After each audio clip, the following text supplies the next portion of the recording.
Je me suis figé en voyant mes deux petits-enfants recroquevillés sous un banc de parc.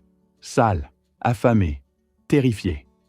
Il y a 3 ans, ma belle-fille avait juré qu'elle les emmenait en Californie pour prendre un nouveau départ après la mort de mon fils. Je l'avais cru. J'envoyais 2 400 $ chaque mois, avec une régularité parfaite. Maintenant, ils me chuchotaient d'horribles secrets sur leur mère. Et je savais que cette femme devrait faire face aux conséquences pour chaque nuit de faim que mes petits-enfants avaient endurée. Avant de continuer, abonnez-vous à la chaîne et écrivez dans les commentaires quelle heure il est dans votre région en ce moment. Je m'appelle Lonnie Turner. J'ai 68 ans et je vis à Portland, Oregon. Pendant 40 ans, j'ai travaillé au service de protection de l'enfance pour le Multnomah County. J'ai vu plus de familles brisées que je ne saurais en compter. Je pensais avoir pris ma retraite pour trouver la paix et la tranquillité. Je pensais que ma propre famille était en sécurité. Je m'étais trompé sur ce deuxième point. Ce dimanche matin de la mi-juin avait commencé comme n'importe quel autre. Le soleil était à peine levé quand j'ai quitté ma maison sur Cedar Avenue pour ma promenade habituelle jusqu'à Laurelhurst Park. L'air était vif, le genre qui vous rend reconnaissant d'être en vie. Je pensais à ce que j'allais planter dans mon potager cette semaine. Peut-être des tomates de fin de saison quand je les ai vues. 2 petites silhouettes recroquevillées sous un banc près de l'aire de jeu. Au début, j'ai cru que c'était juste des enfants qui jouaient à un jeu. Puis je me suis rapproché. Ils étaient sales. Leurs vêtements, des jeans déchirés et des t-shirts tachés, semblaient n'avoir pas été lavés depuis des semaines. Leurs visages étaient maculés de saleté et leurs cheveux étaient emmêlés.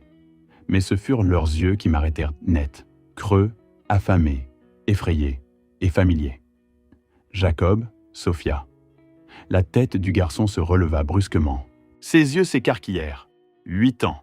Mais il en paraissait 50 à cet instant.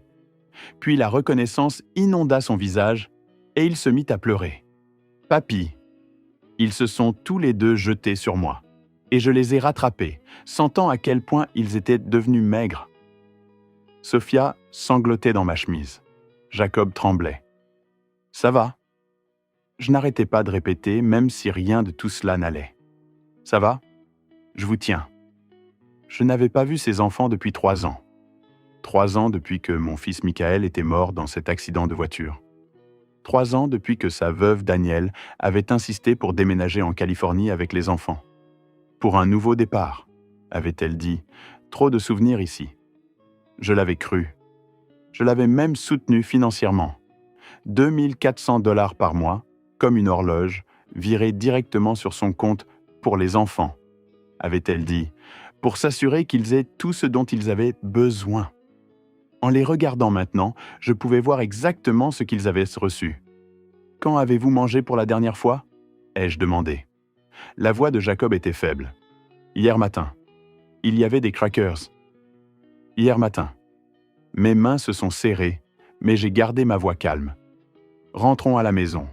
Je vais vous nettoyer et vous nourrir. » Le chemin du retour vers ma maison fut les 47 minutes les plus longues de ma vie. Ils me tenèrent les mains si fort que je pensais qu'ils ne les lâcheraient jamais. Sophia continuait de regarder par-dessus son épaule comme si quelqu'un pouvait nous poursuivre. Jacob était silencieux. Trop silencieux pour un garçon de 8 ans. À la maison, je leur ai préparé un bain pendant que je faisais des sandwichs. De la vraie nourriture. Dinde, fromage, laitue, tomates de mon jardin. Ils ont mangé comme s'ils n'avaient jamais vu de nourriture auparavant. 4 sandwichs à eux deux. 2 verres de lait chacun. J'ai dû me retenir de pleurer en les regardant. Pendant qu'ils mangeaient, j'ai posé des questions douces. « Où aviez-vous été ? Comment étiez-vous arrivé à Portland ?»« Nous avons pris un bus, » dit Jacob entre 2 bouchées. Maman a laissé de l'argent sur le comptoir. 20 $. Nous savions que papy vivait à Portland, alors nous sommes juste venus. « Votre mère vous a laissé seule ?» Il hocha la tête. « Elle fait ça parfois. Elle part avec Kevin pendant quelques jours. Elle nous enferme dans l'appartement. » Kevin ? C'était un nouveau nom. Qui est Kevin ? Le petit ami de maman. Le visage de Jacob s'assombrit. Il est méchant, il crie beaucoup et il... Il quoi, mon grand ? Il a dit qu'on mangeait trop. Il a dit qu'on coûtait trop cher à maman.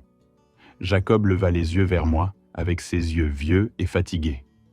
Mais papy, tu envoies de l'argent pour nous, n'est-ce pas? Maman nous a dit que tu envoies de l'argent tous les mois. 2 400 $ chaque mois pendant 3 ans. 86 400 $. J'ai regardé ces 2 enfants affamés, dans leurs vêtements sales, et j'ai senti quelque chose de froid s'installer dans ma poitrine. Quelque chose que je n'avais pas ressenti depuis mes jours, à travailler sur les pires cas d'abus.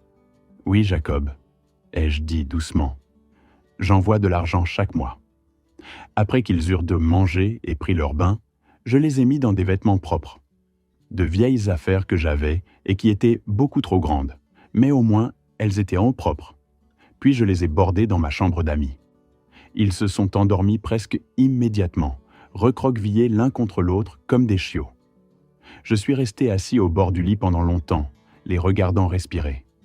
Mes petits-enfants, les enfants de Michael, la seule famille qui me restait, et quelqu'un leur avait fait du mal. Je suis descendu et j'ai sorti mon téléphone. J'ai trouvé le numéro de Daniel, celui qu'elle m'avait donné il y a 3 ans en cas d'urgence. Je l'ai appelé. Pas de réponse. Directement sur la messagerie vocale. Daniel, c'est Lonnie. J'ai Jacob et Sophia. Ils sont apparus au parc ce matin. Rappelle-moi immédiatement. J'ai réessayé 1 heure plus tard, puis encore et encore. Rien. Ce soir-là, tandis que les enfants dormaient à l'étage, je me suis assis à ma table de cuisine et j'ai pensé à Michael, au fils que j'avais élevé, à l'homme bon qu'il avait été. Il avait rencontré Daniel 7 ans auparavant lors d'un événement caritatif. Elle était magnifique. Je devais lui accorder ça. Elle était raffinée, sophistiquée. Elle semblait l'adorer et lui était fou d'elle. Avec le recul, je pouvais désormais voir des choses que j'avais manquées. La manière dont elle l'avait lentement isolé de ses amis, comment elle avait toujours eu besoin d'un peu plus d'argent, les disputes concernant son mode de vie modeste, son travail embarrassant d'enseignant au collège. Quand il était mort, elle avait pleuré à l'enterrement, serré ses bébés contre elle et sangloté sur ce qu'ils avaient en perdu. J'avais cru à chaque larme. Mon téléphone a sonné à 21h30 ce soir-là. « Daniel, qu'est-ce que c'est que ce bordel, Lonnie ?» Sa voix était pâteuse, ivre. « Tu ne peux pas juste prendre mes enfants. Tes enfants sont apparus seuls dans un parc, Daniel, sales et affamés. Où étais-tu? Ça ne te regarde pas, je suis leur mère. Ramène-les tout de suite ou j'appelle la police. » J'ai pris une lente inspiration. 40 ans à côtoyer des gens comme elle m'avaient appris la patience. « Où es-tu, Daniel? Je croyais que tu étais en Californie. » Une pause. « Je suis en Californie. »« Vraiment? Parce que Jacob a dit que tu habitais à Salem. C'est à seulement 47 miles d'ici. » Une autre pause. Plus longue cette fois. « Bon, si l'homme. Et alors? C'est moins cher que la Californie, et ça ne te regarde toujours pas. Tu m'as dit que tu étais en Californie. Tu me dis ça depuis 3 ans. Je ne te dois aucune explication, vieil homme. Garde juste les gosses pour ce soir. Je viendrai les chercher demain ou après-demain. Quand je pourrai. Quand je pourrai. Ma voix s'est durcie malgré moi. Daniel, ce sont tes enfants, les enfants de Michael. N'ose pas me jeter Michael à la figure. Tu crois que je voulais ça? 2 enfants qui pleurent et pas d'argent. Et elle s'est arrêtée. Je viendrai les chercher quand je pourrai. Continue d'envoyer les chèques, Lonnie. C'est tout ce que tu as à faire. La ligne a coupé. Je suis resté assis là, dans ma cuisine sombre, mon téléphone à la main, et j'ai senti cette chose froide dans ma poitrine devenir encore plus froide. En 40 ans de travail dans la protection de l'enfance, j'avais appris à reconnaître certains schémas. La négligence, la manipulation, l'exploitation financière. Je ne m'attendais juste jamais à les voir au sein de ma propre famille. À l'étage, j'ai entendu Sophia pleurer dans son sommeil. Je suis monté, l'ai trouvée emmêlée dans les couvertures, gémissant. Des cauchemars. Je me suis assis près d'elle, lui ai caressé les cheveux jusqu'à ce qu'elle se calme. « C'est bon, ma chérie, » ai-je murmuré. « Papy est là. Je ne laisserai personne te faire du mal à nouveau. » C'était une promesse, et après 40 ans à protéger des enfants, je savais exactement ce que cette promesse signifiait. Ce que je ne savais pas encore, C'était jusqu'où je devrais aller pour la tenir. Le lendemain matin, j'ai fait des pancakes, de vrais, faits maison avec des myrtilles fraîches. Les enfants ont mangé comme s'ils ne devaient jamais s'arrêter, et honnêtement, je ne voulais pas qu'ils s'arrêtent. Les voir sourire, entendre Sophia glousser quand j'ai lancé un pancake trop haut et qu'il est resté collé au plafond, ça valait tout l'or du monde. Mais sous mon sourire, mon esprit travaillait. J'avais passé 4 décennies à apprendre comment le système fonctionnait, comment documenter les abus, comment monter des dossiers qui tiendraient devant les tribunaux, comment protéger les enfants des personnes qui auraient dû les aimer le plus.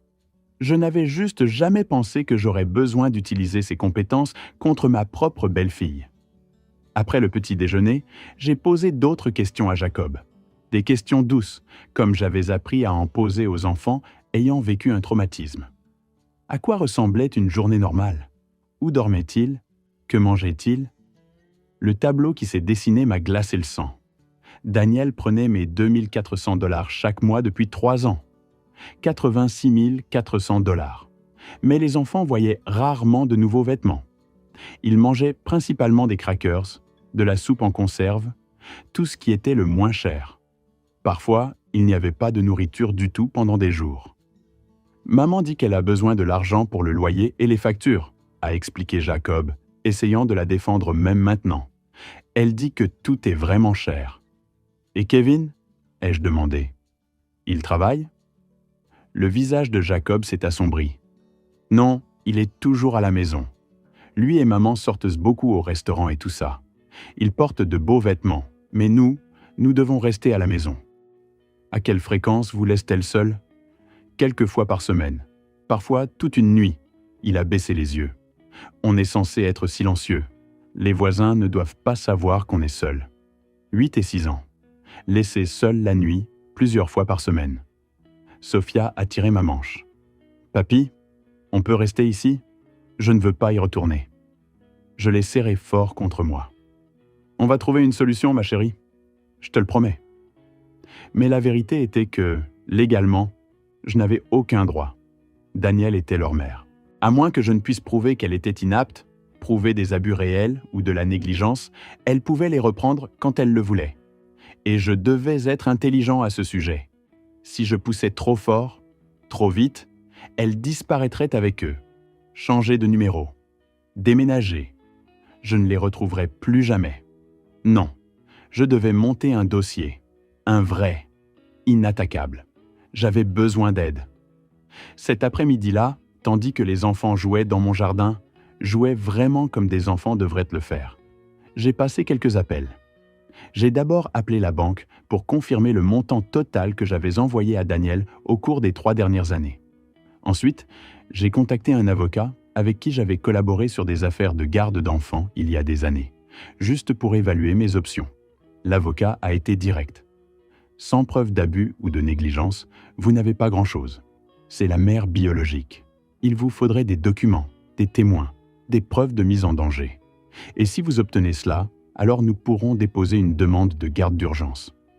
Mais il faut que ce soit solide. Lonnie, les tribunaux n'aiment pas retirer des enfants à leurs parents sans une excellente raison. Je l'ai remercié et j'ai raccroché. Je suis resté assis, pensif. Je pouvais obtenir ces preuves. Je savais comment. Je l'avais fait des centaines de fois pour d'autres familles. La question était de savoir si je pouvais le faire pour la mienne. La réponse est venue quand Sophia a couru vers moi, des taches d'herbe sur son pantalon emprunté, les joues rougies par la course. « Papy, regarde ça !» Elle a fait une roue bancale, imparfaite, magnifique. Oui, je pouvais le faire. Ce soir-là, Daniel a finalement rappelé. Elle semblait plus sobre cette fois, mais non moins froide. Je viendrai les chercher demain après-midi. Qu'ils soient prêts. Daniel, nous devons parler de... Non, Lonnie, nous n'avons pas à le faire. Tu n'es pas leurs parents. Je le suis. Fin de la discussion? Je veux juste m'assurer qu'ils vont bien. Peut-être pourrais-je leur rendre visite plus souvent. Je ne suis qu'à 47 miles d'ici. Je ne savais pas que tu étais si près. Elle a ri, un rire sec et cassant. Bien sûr, parce que tu es un si bon grand-père. Où étais-tu ces 3 dernières années? L'accusation m'a piqué parce qu'elle était en partie vraie. J'aurais dû leur rendre visite. J'aurais dû insister davantage. Mais elle avait déménagé, changé de numéro, trouvé des excuses chaque fois que je suggérais de venir les voir. « Je suis là maintenant », ai-je dit doucement, « et j'aimerais faire partie de leur vie. Continue d'envoyer les chèques, Lonnie, c'est ton rôle. » Elle a raccroché de nouveau. Je suis resté assis, téléphone en main, et j'ai senti quelque chose changer en moi. Quelque chose que je n'avais pas ressenti depuis les 3 ans qui avaient suivi la mort de Michael, depuis que j'avais pris ma retraite et que je m'étais laissé sombrer dans une routine tranquille. Un but. Ces enfants avaient besoin de moi. Les enfants de mon fils avaient besoin de moi. Et Danielle la manipulatrice, la négligente, la cruelle, venait de commettre sa plus grande erreur. Elle m'avait rappelé qui j'étais autrefois. Le lendemain, j'ai préparé un grand petit déjeuner pour les enfants. Je leur ai donné à chacun un sac avec des collations et des bouteilles d'eau. Puis, j'ai attendu. Danielle est arrivée à 2 heures de l'après-midi, au volant d'une voiture bien trop luxueuse pour quelqu'un qui prétendait à peine pouvoir payer son loyer. Elle était impeccable. Jean de marque, lunettes de soleil coûteuses, des bijoux qui n'étaient certainement pas fantaisie. Ses ongles étaient fraîchement manucurés, ses cheveux coiffés par un professionnel, tout cela payé avec l'argent que j'avais envoyé pour ses enfants. « Les enfants, venez », a-t-elle dit sans même me saluer. « Nous devons y aller. » Jacob et Sophia m'ont regardé avec des yeux suppliants, mais j'ai hoché la tête. « C'est bon, allez-y. » Ils ont ramassé leurs affaires lentement, traînant les pieds. Quand ils m'ont serré dans leurs bras pour me dire au revoir, Jacob a murmuré « Je ne veux pas partir. »« Je sais, mon grand, mais je te reverrai bientôt. Je te le promets. » Danielle a observé la scène avec des yeux froids. Tandis que les enfants montaient dans la voiture, elle s'est tournée vers moi. « Merci pour le babysitting, Lonnie. J'attendrai le chèque de ce mois-ci à temps. » J'ai souri. Mon sourire n'a probablement pas atteint mes yeux. « Bien sûr. 2400 $ comme toujours. »« Bien. Et Lonnie ?» Elle s'est approchée, baissant la voix. « Ne te fais pas d'idées. Ce sont mes enfants. Michael est mort. Tu n'es que le vieil homme qui écrit des chèques. C'est tout ce que tu seras jamais. » Elle est montée dans la voiture et est partie. Les visages des enfants étaient pressés contre la vitre arrière, me regardant jusqu'à ce qu'ils disparaissent au coin de la rue. Je suis resté là, dans mon allée, longtemps après leur départ. Je pensais, je planifiais. Danielle avait raison sur une chose. Michael était mort. Mon fils, mon unique enfant, était parti. Et j'avais somnambulé pendant ces 3 dernières années, envoyant de l'argent et essayant de me convaincre que c'était suffisant. Mais elle avait tort sur tout le reste. Je n'étais pas juste un vieil homme. J'étais quelqu'un qui avait passé 40 ans à apprendre comment protéger les enfants de personnes exactement comme elle. Je connaissais le système. Je connaissais la loi. Je savais comment documenter, enquêter, monter des dossiers qui tiendraient devant n'importe quel tribunal. Et surtout, je savais quand quelqu'un faisait du mal aux enfants. Danielle venait de déclarer la guerre au mauvais grand-père. Je suis rentré, j'ai sorti mon ordinateur portable et j'ai commencé à faire une liste. Ce dont j'avais besoin, qui j'aurais besoin d'appeler, comment faire cela correctement, parce que j'allais le faire correctement, légalement, dans les règles de l'art, de manière inattaquable. Et quand j'aurais fini, Danielle ne perdrait pas seulement mes chèques mensuels, elle perdrait tout. Le matin après que Danielle ait repris les enfants, je me suis réveillé avec une clarté que je n'avais pas ressentie depuis des années. Ce brouillard qui s'était installé sur moi depuis la mort de Michael, celui qui rendait tout distant et irréel, avait disparu. À sa place, il y avait quelque chose de vif et de concentré. J'ai fait du café et me suis assis à ma table de cuisine avec un bloc-notes juridique, notant tout ce que Jacob et Sophia m'avaient raconté. Chaque détail sur le fait d'être laissé seul, chaque mention de faim, des cris de Kevin, des portes verrouillées et des placards vides. Dans mon ancien métier, nous appelions cela la documentation, le fondement de toute bonne affaire. Mais la simple documentation ne suffirait pas. Il me fallait plus. Je devais voir par moi-même. Vers midi, j'ai pris la route pour Salem, à 47 miles au sud, sur la I-5. Le trajet m'a pris moins d'1 heure. J'avais trouvé l'adresse de Danielle grâce aux informations bancaires des virements. Elle avait dû fournir une adresse pour recevoir l'argent. Elle habitait dans un complexe d'appartements délabrés, près de Lancaster Drive, le genre d'endroit où la peinture s'écaille et où l'herbe du jardin agonise. Je ne me suis pas présenté à sa porte. Au lieu de cela, je me suis garé de l'autre côté de la rue et j'ai attendu, observant, comme je l'avais fait lors de dizaines de visites à domicile au fil des ans, avant de me faire connaître. Il ne m'a pas fallu longtemps pour discerner un schéma. L'immeuble disposait d'une petite aire de jeu, avec des balançoires cassées et un toboggan rouillé. Vers 15 heures, Jacob et Sophia sont sortis seuls. Ils se sont assis sur les balançoires, sans vraiment se balancer. Juste là, comme s'ils attendaient quelque chose. N'importe quoi pour briser la monotonie. J'ai observé pendant 2 heures. Aucun adulte n'est venu vérifier qu'ils allaient en bien. Pas de Daniel à la fenêtre, rien. Finalement, une femme est sortie d'un appartement voisin. Elle a regardé les enfants, a froncé les sourcils, puis est rentrée. Quelques minutes plus tard, elle est revenue avec des sandwichs et des petites briques de jus. Les enfants les ont pris avec gratitude, et elle a dit quelque chose que je ne pouvais pas entendre depuis ma voiture. Ils ont hoché la tête. Elle est rentrée. Ce n'était pas la première fois que cette femme nourrissait mes petits-enfants. Je pouvais le dire à la façon dont cela s'était déroulé, si automatiquement, au regard résigné sur son visage. Mes mains se sont crispées sur le volant. Combien de fois des inconnus avaient-ils nourri les enfants de Michael parce que leur mère était trop occupée à dépenser mon argent pour elle-même? Vers 17h30, un pick-up déglingué est entré sur le parking. Un homme en est sorti, la trentaine, trapu, vêtu d'un débardeur taché.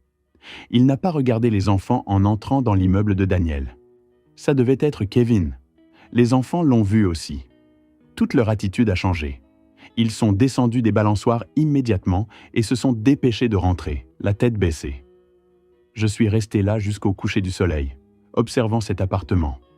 Les lumières se sont allumées. Des ombres bougeaient derrière les rideaux.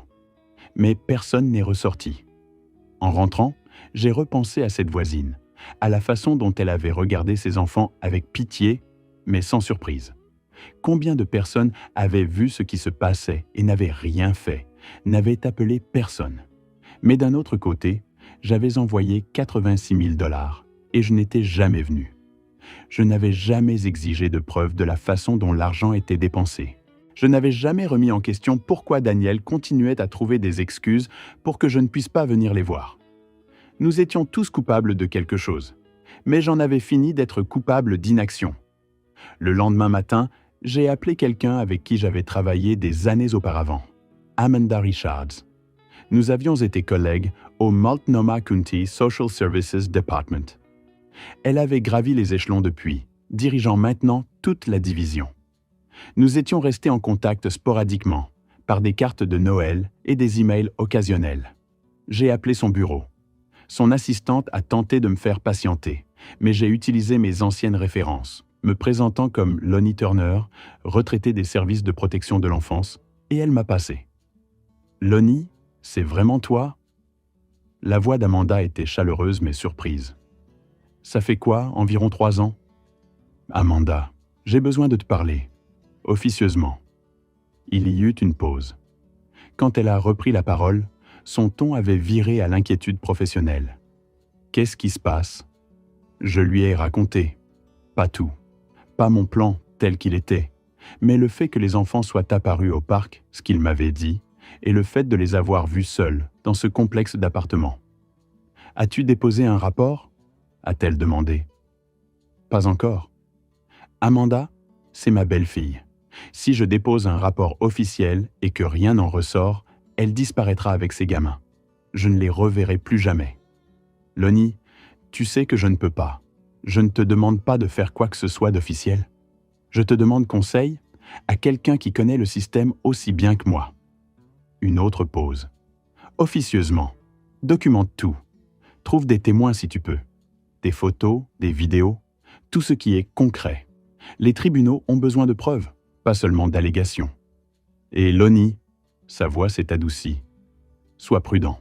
Les affaires familiales sont les plus difficiles, surtout quand on est émotionnellement impliqué. Je sais, mais ce sont les enfants de Michael, Amanda, mes petits-enfants. Je sais, C'est pourquoi tu dois être intelligent à ce sujet. Promets-moi que tu feras ça dans les règles. Toujours.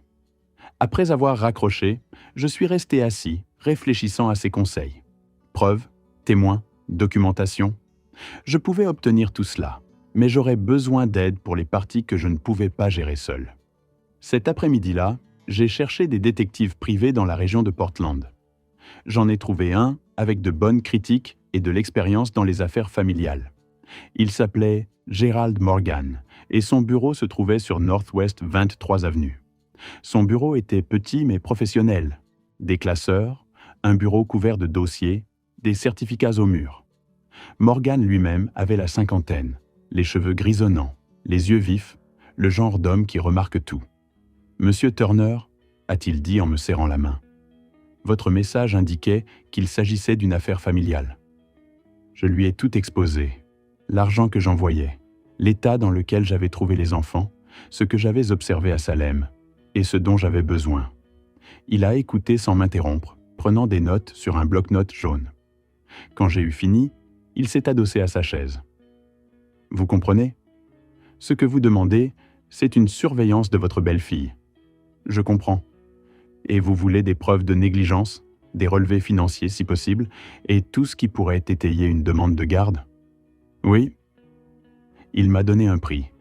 3 500 $ d'honoraires initiaux, avec des coûts supplémentaires selon la durée de l'enquête. C'était une somme considérable, plus d'1 mois de ce que j'envoyais à Daniel.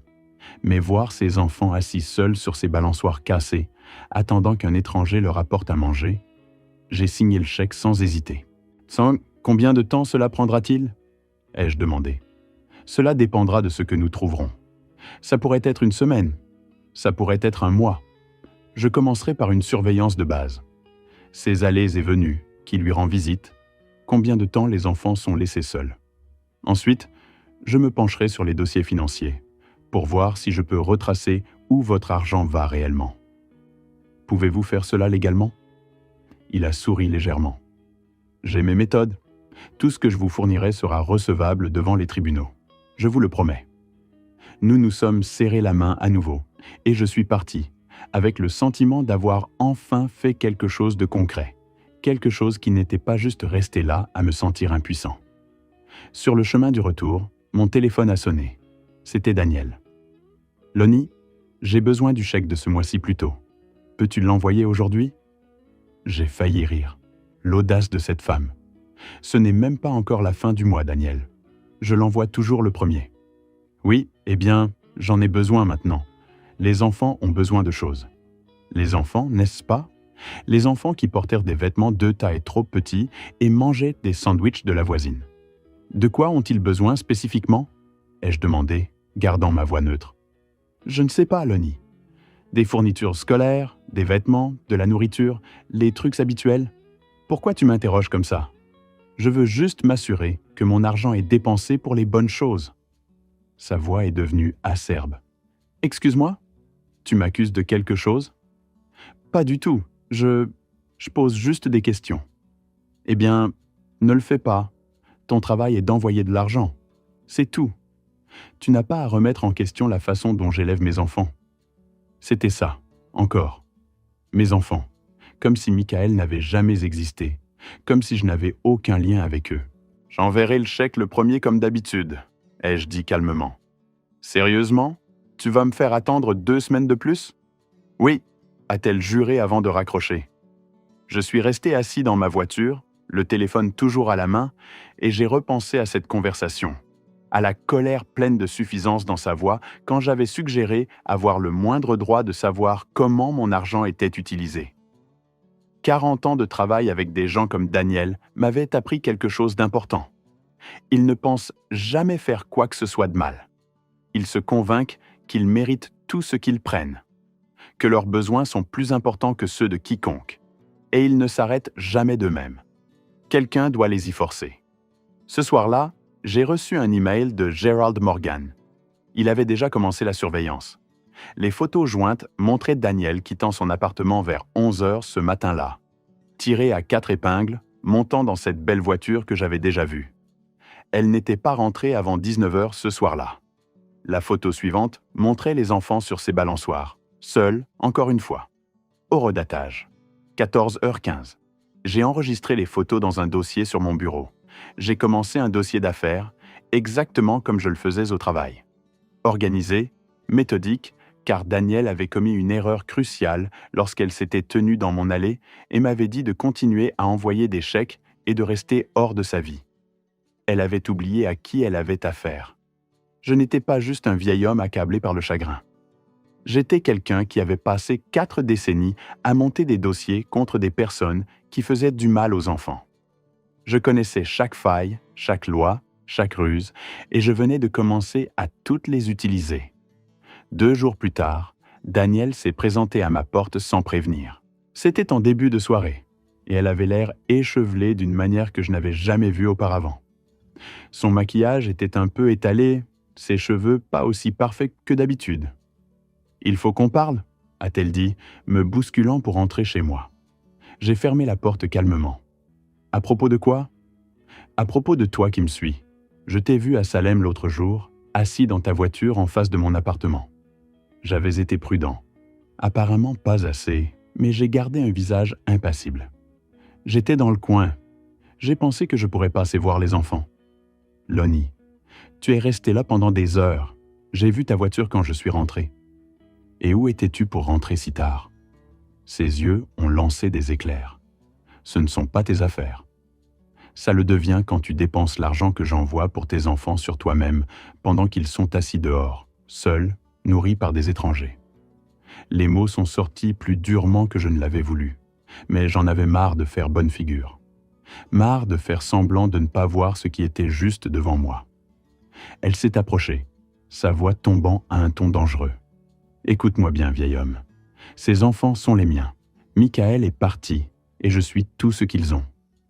Soit tu continues à envoyer ces chèques, et tu restes en dehors de ma vie, soit je disparais avec eux, et tu ne les reverras plus jamais. C'est ton choix. » Nous sommes restés là, à nous fixer du regard. 2 personnes qui avaient toutes deux aimé Michael à leur manière, désormais campées sur des positions opposées, dans ce qui ressemblait à une guerre. « Je veux les voir », ai-je dit doucement, avec insistance. « Si je les soutiens financièrement, je veux réellement être leur grand-père. » Elle a ri. « Oh, maintenant tu veux être papy. Où était cette énergie il y a 3 ans quand j'ai déménagé? Tu ne m'as pas combattu à l'époque. » Elle avait raison, et nous le savions tous les deux. Je l'avais laissé les emmener. J'avais été si perdu dans le chagrin de la perte de Michael que j'avais simplement laissé faire. « Je me bats maintenant », ai-je rétorqué. Quelque chose dans mon ton a dû faire mouche, car son expression a changé, devenant calculatrice. « D'accord, tu peux les voir 1 fois par mois, sous surveillance, chez moi. Je les veux ici. Des visites avec nuitée. » Absolument pas. Alors nous sommes dans une impasse. Elle m'a étudié un long moment. De quoi s'agit-il vraiment, Lonnie? Tu essaies d'apaiser ta culpabilité? De te sentir mieux après avoir été un grand-père minable pendant 3 ans? Il s'agit de la sécurité et du bien-être de ces enfants. Ils sont en sécurité. Ils sont avec leur mère, n'est-ce pas? Parce que d'après ce que j'ai vu, d'après ce que tu as vu pendant un après-midi de filature, tu ne sais rien de nos vies. Alors aide-moi à comprendre. Montre-moi. Laisse-moi leur rendre visite correctement. Laisse-moi voir que l'argent que j'envoie est réellement utilisé pour eux. Elle a attrapé son sac et s'est dirigée vers la porte. Tu auras ce que je te donne, Lonnie. Et si tu continues à insister, tu n'auras rien du tout. Pense-y. Elle est partie en claquant la porte derrière elle. Je suis resté là, dans mon salon vide, et j'ai senti quelque chose de froid s'installer plus profondément dans ma poitrine. Ce n'était pas une négociation, c'était une menace, et j'avais déjà été menacé par des experts. Ça ne s'était jamais bien terminé pour eux. Le lendemain matin, j'ai reçu un appel de Gérald Morgan. « Nous avons quelque chose », a-t-il dit. « Pouvez-vous venir au bureau ?» J'y étais en 20 minutes. Morgan avait étalé plusieurs dossiers sur son bureau. Je la suis depuis 1 semaine maintenant. Voici ce que j'ai trouvé. Il m'a montré une chronologie détaillée. Daniel quittait son appartement presque tous les jours, entre 11h et 19h. Les enfants étaient laissés seuls pendant la majeure partie de ces heures. Parfois, la voisine venait vérifier. Parfois, il restait simplement sur ses balançoires jusqu'à la tombée de la nuit. « Où va-t-elle » ai-je demandé. « Principalement faire du shopping dans des magasins haut de gamme, aussi des restaurants, des salons de manucure, des rendez-vous chez le coiffeur. Elle dépense de l'argent, Monsieur Turner. Beaucoup d'argent. » Il a sorti des relevés bancaires. J'ai un contact qui peut accéder aux dossiers financiers par des voies légales, une assignation à comparaître pour les affaires de pension alimentaire. Ce sont les relevés bancaires de Daniel pour le mois dernier. J'ai regardé les chiffres, les 2400 que je lui avais virés. Puis les sorties, 1200 pour le loyer, les services publics et l'épicerie. Mais le reste, Nordstrom, 550. Sephora, 230. 4 restaurants différents pour un total de plus de 600. Une bijouterie, 380. C'est presque 5000 en un seul mois, a dit Morgan. Vos 2400 plus 2500 d'ailleurs. D'où vient l'autre argent? C'est là que ça devient intéressant. Il a sorti un autre document. Elle a une autre source de revenus. Des dépôts mensuels de 1500 de la part d'un certain Kevin Sanders. Kevin, le petit ami? Que savons-nous de lui? Morgan m'a tendu une vérification d'antécédents. Kevin Sanders, 36 ans. Casier judiciaire. Vol à l'étalage, agression, trouble à l'ordre public. Rien de majeur, mais une récurrence. Actuellement sans emploi. Il vit dans cet appartement avec Daniel et les enfants. J'ai regardé la photo. Le même type que j'avais vu sortir de ce camion. Comment lui paie-t-il 1500 par mois s'il est sans emploi? Bonne question. Je suis en train d'enquêter là-dessus. Mais voici ce qui compte pour votre dossier. Elle gagne près de 4000 par mois entre votre pension et ce que Sanders apporte, mais elle le dépense pour elle-même, pas pour les enfants. Pouvons-nous prouver cela devant les tribunaux avec ces relevés bancaires? Absolument. Surtout si on les combine avec le témoignage sur l'état des enfants quand vous les avez trouvés, plus les photos de surveillance montrant qu'ils sont laissés seuls. Je me suis adossé, assimilant tout cela. C'était exactement ce dont j'avais besoin. Des preuves, des documents. Le genre de preuves qui tiendraient la route devant un tribunal de la famille. « Quelle est ma prochaine étape ?» ai-je demandé. « Vous avez besoin d'un avocat, un bon avocat spécialisé en droit de la famille qui pourra déposer une demande de garde d'urgence. Avec ce que nous avons ici, vous avez un dossier solide pour prouver la négligence ?» J'ai hoché la tête lentement. J'avais déjà cherché des avocats, passé quelques appels. Il y en avait un qui était fortement recommandé pour les affaires familiales. Carlos Vasquez, bureau en centre-ville. « De combien de temps supplémentaire avez-vous besoin ?» ai-je demandé à Morgan. « Je recommanderais 1 semaine de surveillance de plus, juste pour établir la récurrence. S'assurer que ce n'est pas un événement isolé. Les juges aiment voir de la cohérence. Faites-le, quoi qu'il en coûte. » Au cours des 2 semaines suivantes, j'ai rassemblé les pièces du puzzle, rencontré Carlos Vasquez, un avocat brillant, cher, mais Amanda l'avait recommandé, et je lui ai tout raconté. Il a écouté attentivement, examiné les preuves fournies par Morgan, puis a hoché la tête. Nous pouvons déposer une demande de garde d'urgence pour négligence et abus financiers concernant les pensions alimentaires. La procuration falsifiée sera également utile si nous parvenons à le prouver. Mais, Monsieur Turner, vous devez comprendre que la situation va devenir très désagréable. Daniel va riposter et le tribunal de la famille peut être impitoyable. Je le sais pour avoir témoigné dans de nombreuses affaires de garde. Être de l'autre côté est une expérience différente. Je comprends, ai-je répondu. Mais ces enfants ont besoin de quelqu'un pour se battre pour eux. Il m'a communiqué le montant de ses honoraires initiaux. 450 $ pour la consultation, puis un tarif horaire. Encore de l'argent. Mais à quoi d'autre allais-je le dépenser? J'avais de toute façon l'intention de tout laisser aux enfants de Michael. Autant l'utiliser maintenant pour les sauver. Morgan m'a rappelé le 1er juillet. « Vous allez vouloir voir ça », m'a-t-il dit. Je me suis rendu à son bureau. Il m'a tendu une enveloppe qui avait été livrée chez moi. J'avais fait réexpédier mon courrier à son bureau pour les besoins de l'enquête. À l'intérieur se trouvait une lettre d'un cabinet d'avocats que je ne connaissais pas, Davidson & Associates, basé à Salem. Je l'ai lu 2 fois pour m'assurer de bien comprendre. Danielle demandait la garde de l'héritage laissé aux enfants de Michael Turner par leur grand-père. Plus précisément, elle voulait le contrôle de la fiducie qui détenait ma maison sur Cedar Avenue, celle que j'avais placée dans une fiducie pour Jacob et Sophia afin qu'elle leur appartienne à leurs 21 ans. La maison valait 487 000 $. Et jointe à la requête légale se trouvait une copie d'une procuration prétendument signée par moi, donnant à Danielle le droit de gérer les biens des enfants jusqu'à leur majorité. J'ai fixé cette signature. Elle ressemblait à la mienne, les boucles et les courbes, la façon dont je barrais mes T. Mais je n'avais jamais, au grand jamais, signé ce document. « Elle a falsifié votre signature », a dit Morgan d'une voix calme. J'ai levé les yeux vers lui. « Pouvez-vous le prouver ?» Nous pouvons faire appel à un expert en écriture, comparer cette signature à des échantillons connus de la vôtre. Cela coûtera environ 2 800 $. Mais oui, nous pouvons le prouver. 2 800 $ pour prouver qu'elle avait falsifié un document légal, pour prouver qu'elle tentait de me voler ma maison, l'héritage que j'avais laissé à mes petits-enfants, tout en les négligeant avec l'argent que je leur envoyais. J'ai repensé à Danielle, debout dans mon allée, ruisselante de bijoux, me disant de continuer à envoyer des chèques et de me mêler de mes affaires. J'ai repensé à Jacob et Sophia, assis sur ces balançoires cassés, affamés et seuls. Et j'ai repensé à mon fils Michael, qui aimait ses enfants plus que tout, qui avait fait confiance à cette femme pour s'occuper d'eux. « Faites-le », ai-je dit, en parlant de l'analyse graphologique. « Et Morgan, je veux tout. Chaque détail de ses déplacements, de ses dépenses, de ses fréquentations. Je veux des preuves documentées de chaque heure où ses enfants sont laissés seuls, de chaque repas qu'il manque. Tout. La facture va grimper. Je m'en fiche. Donnez-moi tout ce dont j'ai besoin pour l'enterrer au tribunal. » Morgan a souri d'un air sombre. « Oui, monsieur.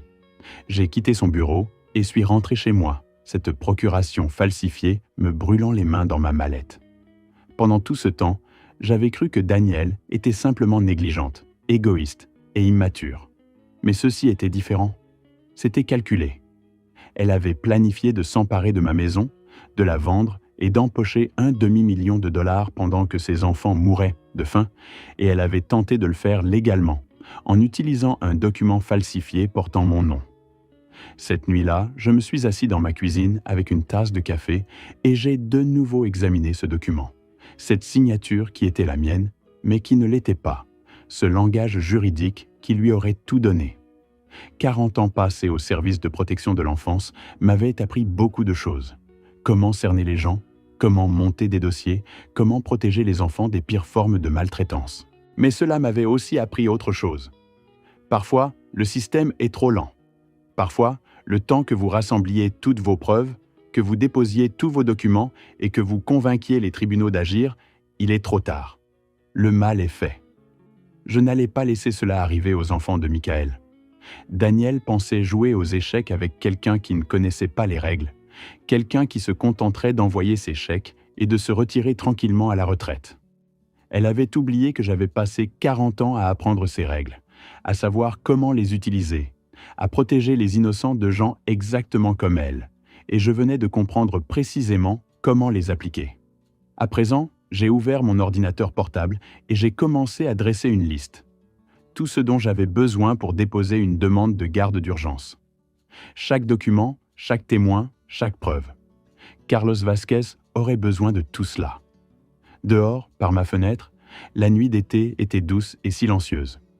Quelque part à 47 miles de là, mes petits-enfants étaient probablement éveillés dans cet appartement, se demandant si quelqu'un les sauverait un jour. Ils n'auraient plus à se poser la question très longtemps, car Danielle avait commis une dernière erreur fatale. Elle m'avait montré exactement qui elle était, ce qu'elle était prête à faire, jusqu'où elle irait. Et c'est là que j'ai compris comment la lui faire payer pour chaque nuit de faim, chaque après-midi de solitude, chaque mensonge qu'elle avait proféré.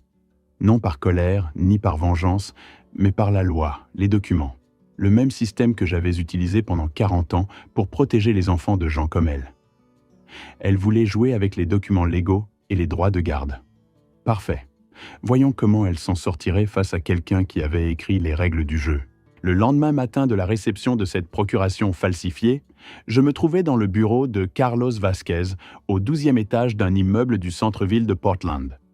Son bureau offrait une vue imprenable sur la Willamette River grâce à ses fenêtres allant du sol au plafond. Mais je n'étais pas là pour admirer le paysage. J'ai fait glisser le document falsifié sur son bureau, accompagné des dossiers de preuve de Morgan. Carlos, la quarantaine bien entamée, était élégant et doté d'un esprit encore plus affûté.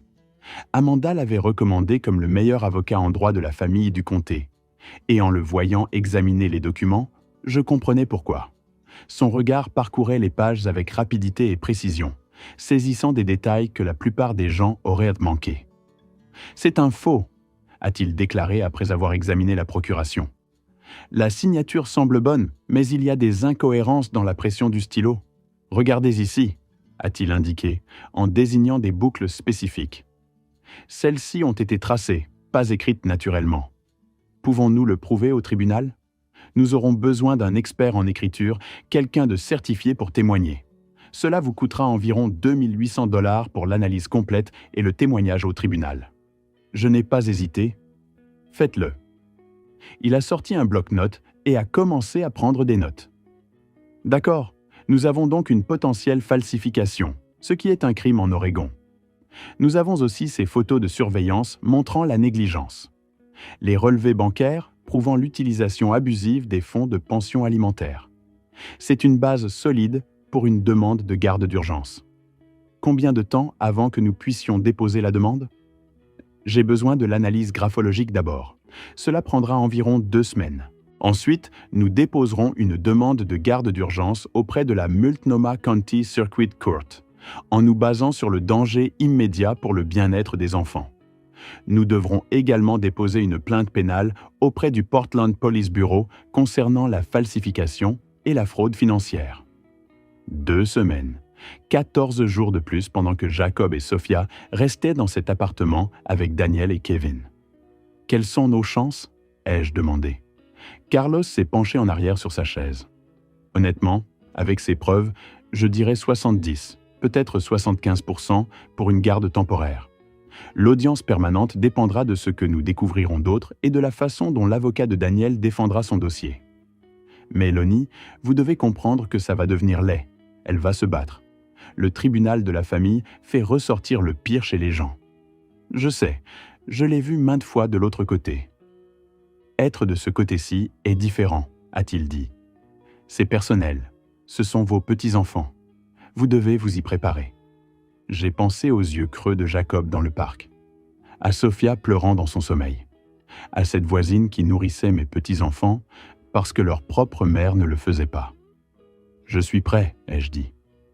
Il m'a communiqué ses honoraires, 450 $ pour la consultation d'aujourd'hui, 275 $ de l'heure après cela, avec une provision de 5 000 $ pour commencer, plus les frais de justice, les frais de dépôt, les experts. Cela allait me coûter bien plus de 10 000 $ au final. Peut-être davantage. J'ai fait le chèque sans sourciller. Au cours des 2 semaines suivantes, j'ai appris à connaître l'attente. Attendre que l'expert en écriture termine son analyse, attendre les rapports de surveillance continue de Morgan, attendre le bon moment pour frapper. Mais je ne restais pas les bras croisés. J'ai contacté la voisine de l'immeuble de Daniel. Morgan l'avait identifiée comme Patricia Flores, 42 ans, infirmière au Salem Hospital. Je suis allé à Salem et j'ai frappé à sa porte un après-midi. Elle était méfiante au début, debout sur le pas de sa porte, les bras croisés. « Qui êtes-vous » ? « Je suis Lonnie Turner, le grand-père de Jacob et Sophia. » Son expression a changé immédiatement, s'adoucissant. « Oh, ces pauvres petits. Entrez. » Son appartement était petit mais propre, rempli de photos de ses propres enfants. Elle m'a préparé du café et nous nous sommes assis à sa table de cuisine. « Depuis combien de temps les nourrissez-vous » ai-je demandé. Elle a baissé les yeux vers sa tasse. « Peut-être 6 mois. Je les ai remarqués dehors seuls un jour, l'air affamé. J'ai commencé à leur apporter des sandwichs. Puis c'est devenu régulier. À quelle fréquence Daniel les laisse-t-elle seuls ? 3, 4 fois par semaine, parfois toute la nuit. Cet homme avec qui elle est, Kevin, il est méchant. Je l'entends crier à travers les murs. Les enfants ont peur de lui. Seriez-vous prête à en témoigner devant le tribunal? Elle a croisé mon regard. Absolument. Ces enfants méritent mieux. J'ai obtenu sa déclaration par écrit et je l'ai fait signer. Une preuve de plus pour Carlos. La surveillance de Morgan a continué. Il avait obtenu la permission du propriétaire de l'immeuble d'installer une caméra dans le couloir. Parfaitement légal. Le propriétaire voulait de toute façon surveiller le bâtiment. Les images étaient accablantes. Daniel partant à 11 heures du matin, ne revenant qu'après la tombée de la nuit. Les enfants assis parfois dans le couloir, attendant que quelqu'un rentre. Patricia venant les voir, leur apportant de la nourriture. Une vidéo montrait Kevin bousculant les enfants pour entrer dans l'appartement, les ignorant à peine. Ils se sont recroquevillés contre le mur à son passage. J'ai regardé ces images 3 fois, sentant cette chose froide dans ma poitrine devenir de plus en plus glaciale à chaque visionnage. Puis, 2 semaines après notre première rencontre, Carlos a appelé. L'analyse graphologique est terminée. C'est sans aucun doute un faux. Le docteur Melissa Chen a comparé la signature à des échantillons connus de votre écriture. L'expert a relevé 12 incohérences distinctes qui prouvent qu'elle a été tracée, et non originale. Quelle est notre prochaine étape? Nous déposons le dossier demain matin. Je soumettrai la requête de garde d'urgence au tribunal avec toutes nos preuves. Simultanément, vous devrez vous rendre au Portland Police Bureau pour déposer une plainte pénale concernant la falsification et la fraude. Ensuite, nous attendrons la date d'audience. Les audiences d'urgence ont généralement lieu dans la semaine. Tenez-vous prêts. Cette nuit-là, je n'ai pas pu dormir. Je n'arrêtais pas de penser à ce qui allait arriver, à la réaction de Danielle quand elle comprendrait ce que j'avais fait, à savoir si le juge verrait ce que je voyais. 2 enfants ayant désespérément besoin de protection. Vers 3 heures du matin, je me suis levé et je suis allé dans l'ancienne chambre de Michael. Je l'avais gardé pratiquement intact depuis qu'il était parti il y a des années. Ses trophées de lycée toujours sur l'étagère, des photos de lui enfant. J'en ai pris une de son 8e anniversaire. Il souriait à pleines dents à l'appareil photo, édenté et heureux, tenant un gant de baseball que je lui avais offert. Je vais arranger ça, mon fils, ai-je murmuré. Je vais les protéger. Je te le promets. Le lendemain matin, j'ai retrouvé Carlos au palais de justice. Nous avons déposé la requête d'urgence accompagnée de 43 pages de preuves.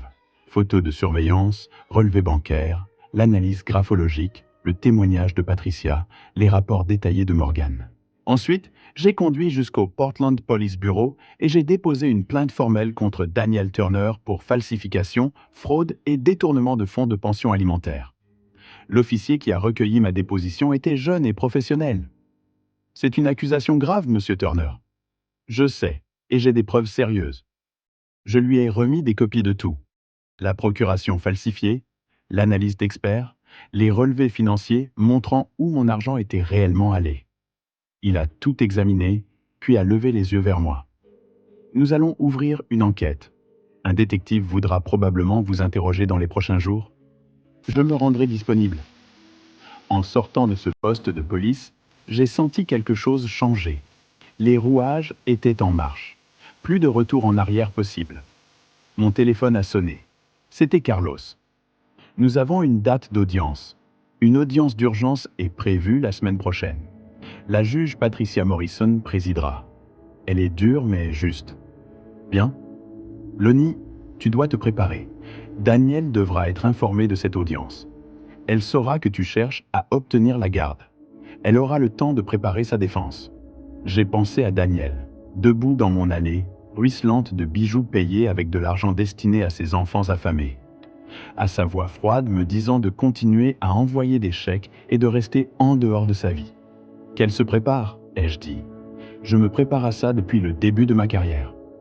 2 jours plus tard, Daniel a appelé. Sa voix était différente, une rage contenue et tendue au lieu d'un mépris dédaigneux. Tu as déposé une requête de garde.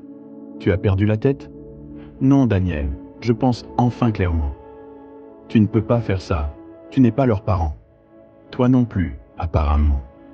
Un parent ne laisse pas des enfants de 8 et 6 ans seuls pendant 12 heures d'affilée. Un parent ne dépense pas l'argent de la pension alimentaire pour des vêtements de marque pendant que ses enfants mangent des crackers pour le dîner. Comment oses-tu? J'ose parce que j'ai des preuves. Relevés bancaires, images de surveillance, témoignages, analyses d'experts de cette procuration falsifiée que tu as essayé d'utiliser pour me voler ma maison. Un silence assez long à l'autre bout du fil pour que je pense qu'elle avait raccroché. Puis, quelle procuration falsifiée? Ne joue pas à ça, Daniel. Nous savons tous les deux que tu as falsifié ma signature. L'expert en écriture l'a prouvé. C'est un crime d'ailleurs, tout comme la fraude. J'ai déjà déposé des plaintes pénales. Sa respiration s'est accélérée. Paniqué. Tu mens, tu inventes ça pour... Non, et tu verras toutes les preuves à l'audience la semaine prochaine. Prends un bon avocat, Daniel. Tu vas en avoir besoin. J'ai raccroché avant qu'elle ne puisse répondre. Ça m'a fait du bien. Plus de bien que ça n'aurait probablement dû. Le week-end précédant l'audience, Morgan a appelé avec une preuve supplémentaire. Tu vas vouloir voir ça? Je l'ai retrouvé à son bureau. Il a lancé une vidéo sur son ordinateur. C'est de la caméra du couloir d'il y a 3 nuits. L'horodatage indiquait 23 heures. La vidéo montrait Daniel et Kevin quittant l'appartement, tous deux habillés, riant de quelque chose. Ils sont passés devant la porte de la chambre des enfants sans même s'arrêter. Regarde ce qui se passe 1 heure plus tard, a dit Morgan. L'horodatage a sauté à minuit. La porte de l'appartement s'est légèrement ouverte.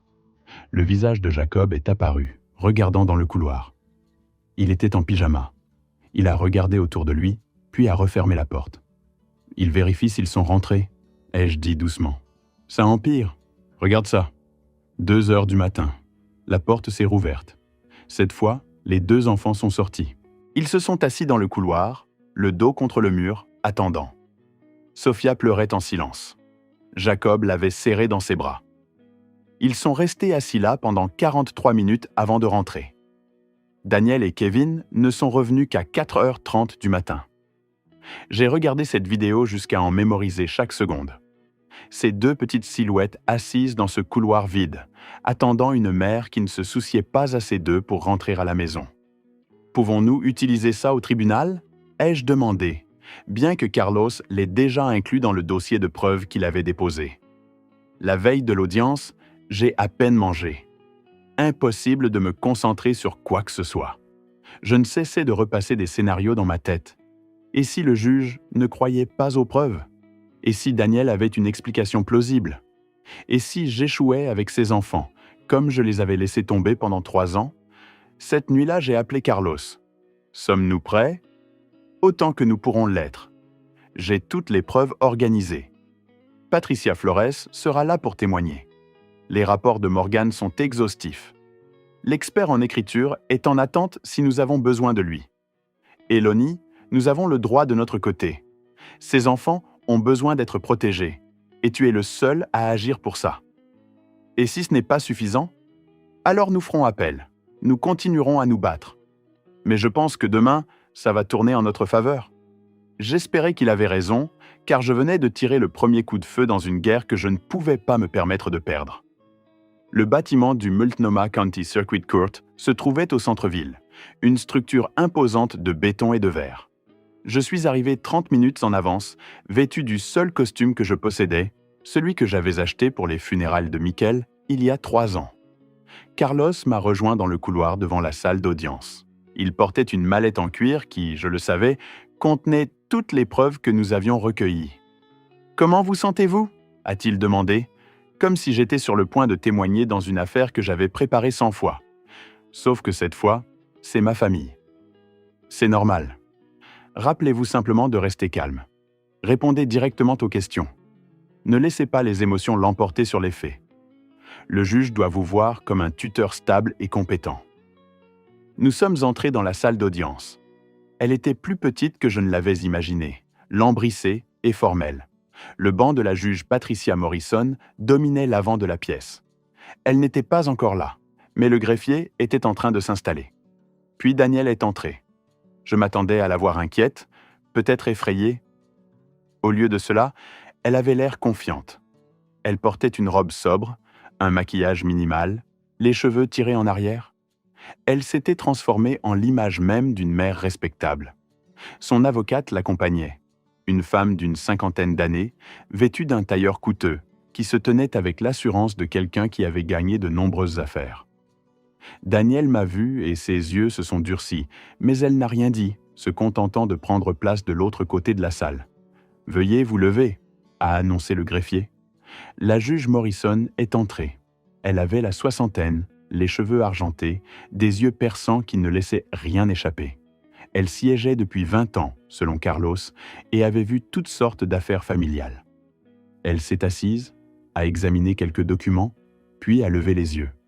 Nous sommes ici pour une requête d'urgence en matière de garde déposée par Lonnie Turner concernant ses petits-enfants, Jacob et Sophia Turner, actuellement sous la garde de leur mère, Danielle Turner. Monsieur Vasquez, vous représentez le requérant. Carlos s'est levé. Oui, votre honneur. Et Madame Patterson, pour la défendresse. L'avocate de Danielle s'est levée. Oui, votre honneur. Alors, procédons. Monsieur Vasquez, présentez votre dossier.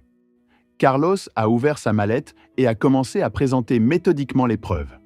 Il a commencé par mon témoignage, comment j'avais trouvé les enfants dans le parc, ce qu'il m'avait dit, ce que j'avais observé. Puis il est passé au dossier financier. Votre honneur, Monsieur Turner a envoyé à Danielle Turner 2 400 $ par mois pendant 3 ans, pour un total de 86 400 $. Cette somme était spécifiquement destinée aux soins des enfants. Cependant, comme le montrent ses relevés bancaires, Madame Turner a dépensé moins de 30% de ses fonds pour des dépenses réellement liées aux enfants. Il a projeté les relevés sur un écran. Les chiffres étaient accablants. 4 800 $ dépensés en un seul mois, la majeure partie en restaurant, shopping, divertissement. J'ai observé le visage de Danielle. Elle gardait toujours cette expression composée, mais j'ai vu sa mâchoire se crisper. De plus, a poursuivi Carlos, nous avons des preuves de surveillance montrant que Madame Turner laissait régulièrement les enfants sans surveillance pendant de longues périodes. Il a diffusé les vidéos. Jacob et Sophia assis seuls sur ces balançoires, la voisine leur apportant de la nourriture, la scène du couloir à minuit, où ils avaient attendu leur mère. Le calme de Danielle s'est légèrement fissuré. Son avocate s'est penchée et lui a murmuré quelque chose. La juge Morrison a regardé les vidéos sans expression, mais elle prenait des notes. Carlos a ensuite appelé Patricia Flores à témoigner. Patricia s'est dirigée vers la barre des témoins, a prêté serment et a raconté son histoire. Comment elle avait nourri les enfants pendant 6 mois, à quelle fréquence ils étaient laissés seuls, à quel point ils semblaient effrayés par Kevin. Et selon votre opinion professionnelle en tant qu'infirmière travaillant avec des enfants, a demandé Carlos, ces enfants étaient-ils correctement pris en charge? Non, a répondu Patricia fermement. Ils étaient négligés. L'avocate de Danielle a contre-interrogé Patricia de manière insistante et délibérée, tentant de suggérer qu'elle exagérait ou nourrissait une rancune contre Danielle. Mais Patricia est restée ferme, son témoignage inébranlable. C'est alors que Carlos a lâché la bombe. Votre honneur, nous avons également des preuves de falsification criminelle. Madame Turner a soumis une procuration prétendument signée par Monsieur Turner, lui donnant le contrôle sur des biens détenus en fiducie pour les enfants. Spécifiquement, une maison évaluée à 487 000 $. Il a présenté le document falsifié ainsi que l'analyse graphologique. Le docteur Melissa Chen, experte certifiée en documents médico-légaux, a déterminé que cette signature avait été tracée et non écrite naturellement. Il y a 12 incohérences distinctes avec la signature réelle de M. Turner. Il s'agit d'une falsification et M. Turner a déposé des plaintes pénales auprès du Portland Police Bureau. C'est à ce moment-là que la façade de Danielle s'est complètement effondrée. Son visage est devenu pâle, pas seulement pâle, mais de la couleur du vieux papier. Ses mains, qui avaient été calmement posées sur la table, ont commencé à trembler. Elle a serré le bord de la table si fort que ses jointures sont devenues blanches. « Ce n'est pas », a-t-elle commencé à dire, mais son avocate lui a saisi le bras, la faisant taire. La juge Morrison a regardé Danielle directement. « Madame Turner, ce sont de graves allégations. Avez-vous une réponse ?» L'avocate de Danielle s'est levée rapidement. « Votre honneur, nous contestons la validité de cette soi-disant analyse médico-légale. Ma cliente a signé ce document de bonne foi. Je ne lui ai jamais donné ce document à signer, ai-je dit en me levant. Carlos m'a lancé un regard, mais je ne pouvais pas rester silencieux. Je n'ai jamais autorisé aucune procuration. Elle a falsifié ma signature pour tenter de voler ma maison. Monsieur Turner, veuillez vous asseoir, a dit la juge Morrison, mais son ton n'était pas désagréable. Vous aurez l'occasion de témoigner sous serment. Je me suis assis, mais j'ai observé le visage de Daniel. La panique était là maintenant, claire comme le jour. Ses yeux balayaient la salle d'audience comme si elle cherchait une issue de secours. Sa respiration était devenue superficielle et rapide. Elle réalisait en temps réel que son plan parfait s'effondrait. L'audience a continué pendant 1 heure de plus. Carlos a présenté d'autres preuves. Des dossiers médicaux montrant que les enfants étaient en sous-poids pour leur âge. Des dossiers scolaires de leur ancienne école montrant des problèmes d'assiduité. Plus d'enregistrements de surveillance. Puis ce fut le tour de Daniel. Son avocate a tenté de sauver la situation, dépeignant Daniel comme une mère célibataire en difficulté, faisant de son mieux dans des circonstances difficiles. « Madame Turner a perdu son mari il y a 3 ans », a plaidé Miss Patterson. Elle a élevé seule 2 jeunes enfants, tout en faisant face au deuil et aux difficultés financières. Oui, peut-être que sa gestion budgétaire n'était pas parfaite. Peut-être qu'elle s'est appuyée sur ses voisins plus que l'idéal. Mais ce sont les actions de quelqu'un de dépassé, pas de quelqu'un de négligent. La juge Morrison a écouté, mais je pouvais voir qu'elle n'y croyait pas. Puis Daniel a pris la barre. Elle a essayé de maintenir son rôle de mère posé, mais les fissures continuaient d'apparaître. Lorsque Carlos l'a contre-interrogée, lui posant des questions sur des dépenses spécifiques, elle a trébuché. Cette dépense de 550 $ chez Nordstrom. À quoi servait-elle? Des vêtements pour les enfants. Les enfants portèrent des vêtements 2 tailles trop petits quand je les ai trouvés, ai-je dit depuis mon siège. Monsieur Turner, a averti la juge Morrison, Carlos a sorti des reçus. Selon le relevé détaillé, cet achat concernait des vêtements de créateurs pour femmes, taille 6. Votre taille, Madame Turner, pas des tailles pour enfants. Le visage de Daniel a rougi. J'avais besoin de vêtements professionnels pour des entretiens d'embauche. Pourtant, vous n'avez pas travaillé depuis 3 ans selon les dossiers d'emploi. Elle n'a eu aucune réponse à cela. Carlos a continué, démolissant méthodiquement chaque excuse qu'elle offrait. L'achat de bijoux pour un événement important. Quel événement? Elle ne pouvait pas s'en souvenir. Les frais de restaurant répétés. Emmener les enfants pour des gâteries. Pourtant, aucun de ces restaurants n'avait de menu pour enfants, selon nos recherches. Finalement, Carlos a posé des questions sur la procuration. Madame Turner, avez-vous falsifié la signature de Lonnie Turner sur ce document? Non, je ne ferai jamais ça. Alors, comment expliquez-vous l'analyse médico-légale montrant que la signature a été tracée? L'expert se trompe. Je ne l'ai pas fait. Quelqu'un d'autre a dû le faire. Elle était en pleine spirale maintenant, sa voix devenant plus aiguë, plus désespérée. L'acte de la mère posée avait complètement disparu. C'était quelqu'un qui avait été pris la main dans le sac et le savait. « Qu'en est-il de Kevin Sanders ?» a demandé Carlos. « Votre petit ami qui vit avec vous et les enfants ?» L'avocate de Daniel a objecté.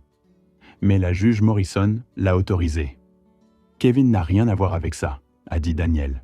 « Il a un casier judiciaire, y compris pour agression. Est-ce exact? C'était il y a des années. Il a changé. Pourtant, des voisins rapportent l'avoir entendu crier sur les enfants. Correct? » Daniel a ouvert la bouche, l'a refermée. Elle a regardé son avocate désespérément, mais Miss Patterson n'avait rien à lui offrir. La juge Morrison en avait assez entendu. « Je déclare une suspension pour examiner les preuves », a-t-elle dit. « Nous nous réunirons à nouveau dans 30 minutes. » Ces 30 minutes ont semblé des heures. Carlos et moi nous sommes assis dans le couloir, tandis que Daniel et son avocate se concertaient dans un coin. J'entendais la voix de Daniel monter, colérique et effrayée, mais je ne pouvais pas distinguer les mots.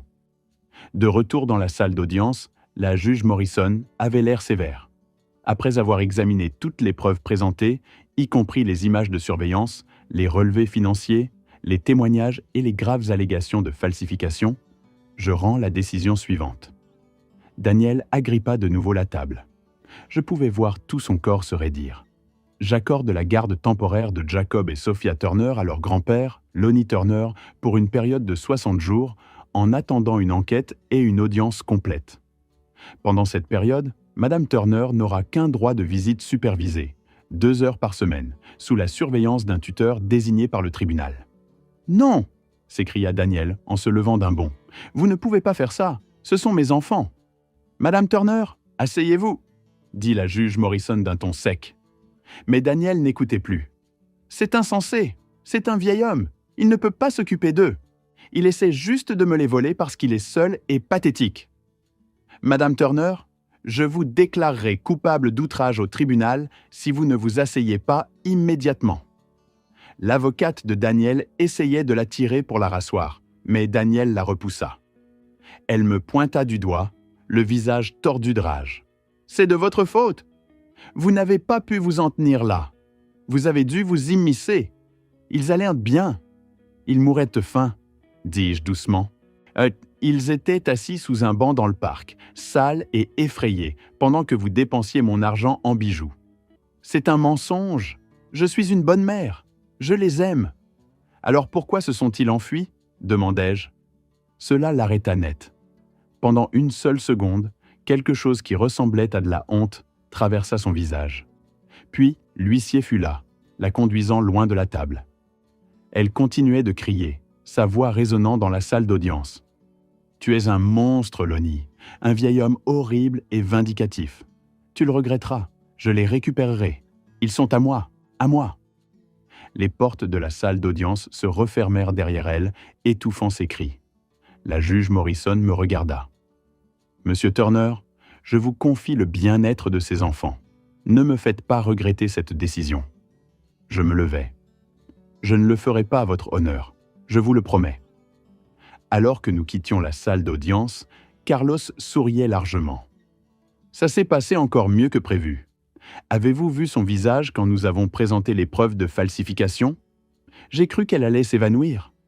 Je l'avais vue. J'avais vu le moment exact où Daniel avait réalisé qu'elle avait perdu.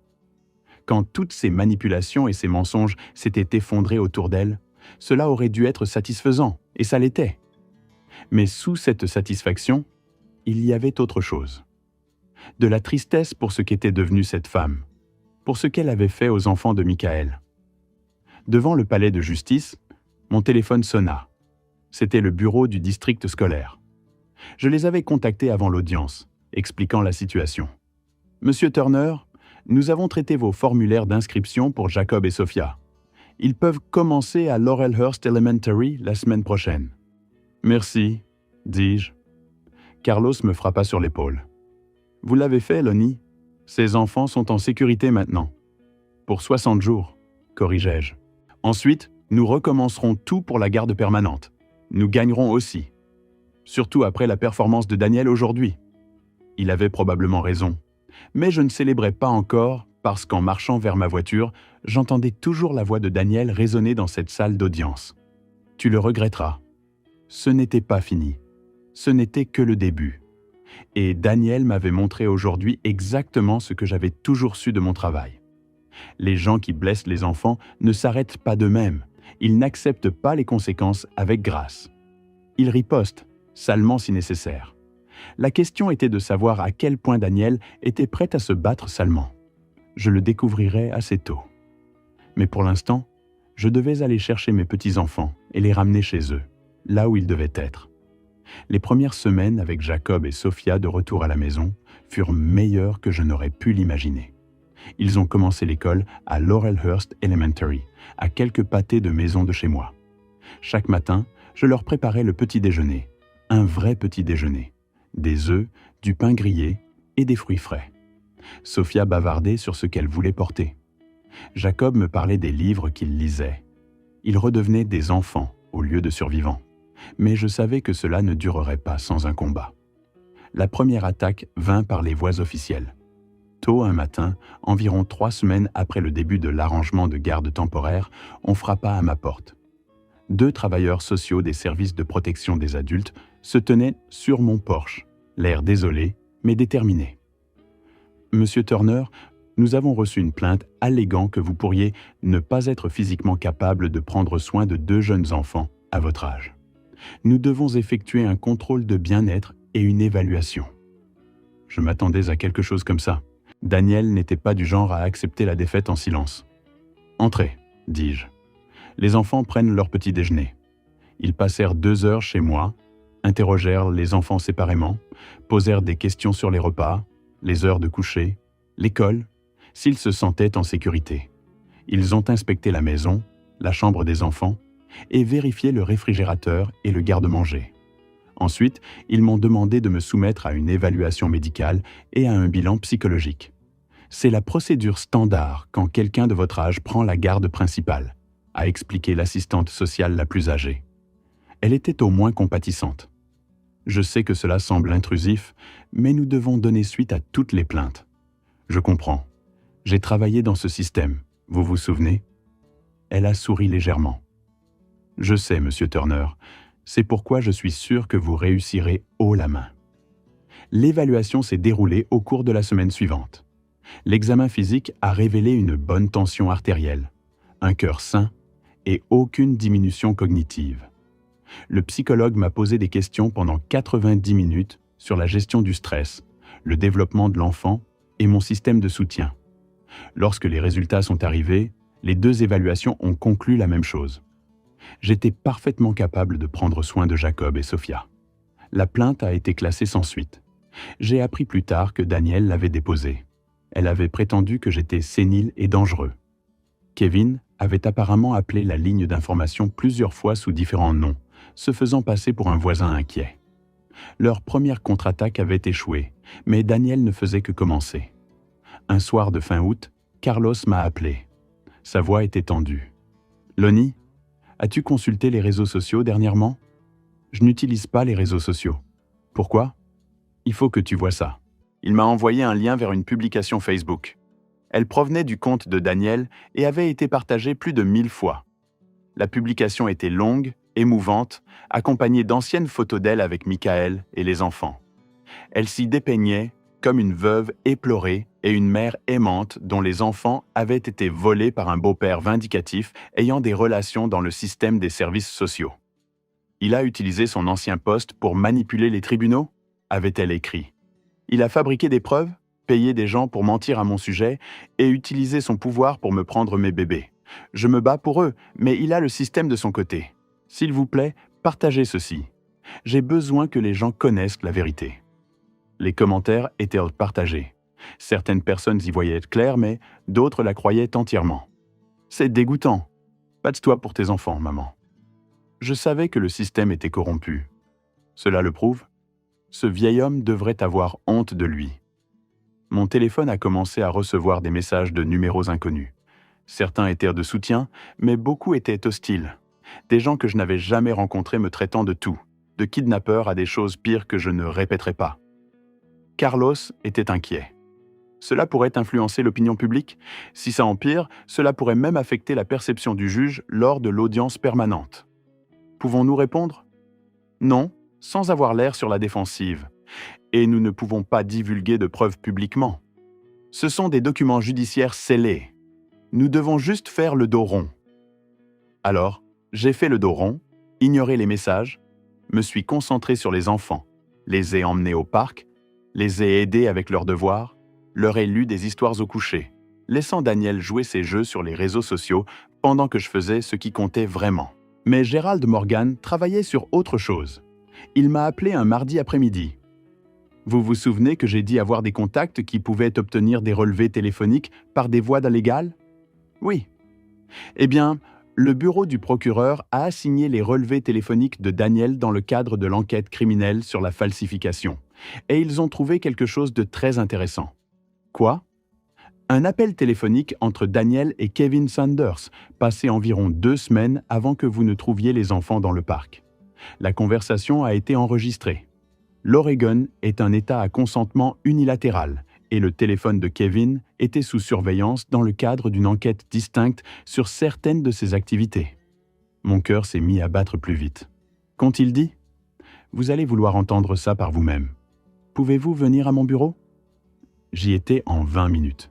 Morgan avait le fichier audio en attente sur son ordinateur. C'est du début juin, avant que les enfants ne s'enfuient, avant même que vous ne sachiez ce qui se passait, a-t-il dit en appuyant sur lecture. La voix de Daniel est sortie des haut-parleurs, légèrement déformée, mais clairement reconnaissable. Je te le dis, Kevin, nous sommes assis sur une mine d'or. La maison de ce vieil homme vaut près d'1 demi-million. La voix de Kevin. Mais c'est dans une fiducie pour les enfants, n'est-ce pas? Comment on l'obtient? Je t'ai déjà dit que j'avais falsifié sa signature sur une procuration. Mon avocat dit qu'une fois déposé, j'aurai le contrôle légal de leur héritage jusqu'à ce qu'ils soient adultes. Et il ne s'en rendra pas compte?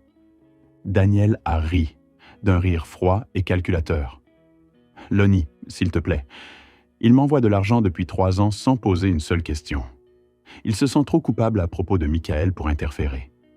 Au moment où il réalisera ce qui s'est passé, la maison sera vendue. Quelle est ma part? On partage. 400 000 pour toi, 400 000 pour moi. À peu de choses près. Peut-être qu'on garde 87 000 pour les frais de clôture et autres dépenses? Et les morveux? Il y a eu une pause. Puis Daniel a dit d'une voix qui m'a glacé le sang. Une fois que nous aurons l'argent, nous les mettrons en famille d'accueil. Disons que je n'en peux plus. Le système les prendra et nous serons libres. Nous pourrons déménager quelque part de sympa. La Californie peut-être? Recommencer à zéro? Sans les enfants qui se plaignent tout le temps. Exactement. Plus de responsabilités. Juste nous et assez d'argent pour vivre comme on veut. Kevin a ri. J'aime ta façon de penser. L'enregistrement a continué. Il discutait des agents immobiliers à contacter, de la manière de dissimuler l'argent et des endroits où ils pourraient déménager.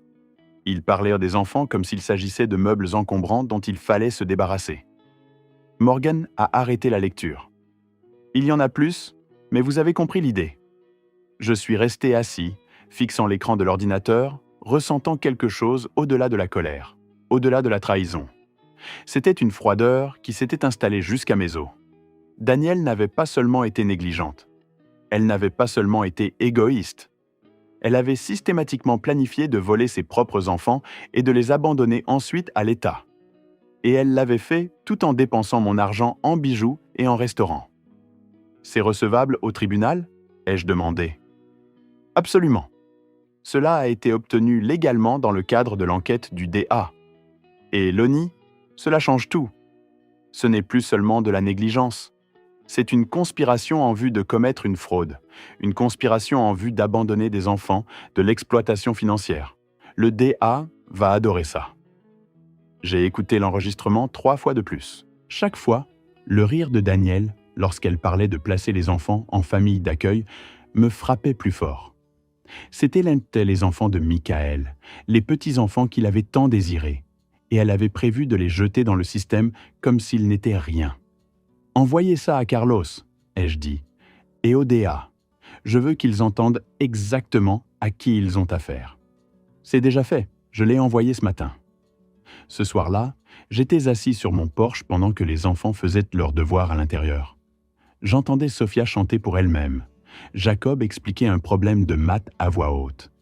Des bruits d'enfants normaux, des bruits joyeux, des bruits qui n'existeraient pas si le plan de Daniel avait fonctionné. Mon téléphone a sonné. « Carlos, tu l'as écouté ?» ai-je demandé. « Oui. Lonnie, c'est la preuve irréfutable dont nous avions besoin. L'audience pour la garde permanente est prévue pour la mi-septembre. Le DA va également engager des poursuites pénales. Plus seulement la falsification, mais la conspiration, la fraude, la mise en danger d'enfants, l'exploitation financière. On parle de plusieurs crimes. Combien de temps pourrait-elle prendre avec ces preuves? Le DA pense qu'ils peuvent obtenir 4, peut-être 5 ans, plus la perte permanente des droits parentaux. J'aurais dû me sentir triomphant. C'était exactement ce pourquoi j'avais travaillé. La justice, la protection des enfants, les conséquences des actions de Daniel, mais tout ce que je ressentais, c'était de la fatigue, de la tristesse pour ce que les enfants de Michael avaient traversé, de la tristesse que cela en soit arrivé là. « Lonnie, a dit Carlos, tu es toujours là? » Oui, je réfléchis juste. À quoi? À quel point elle a failli s'en tirer. Si ces enfants n'avaient pas été assez courageux pour s'enfuir et me trouver, si je n'avais pas décidé de me battre.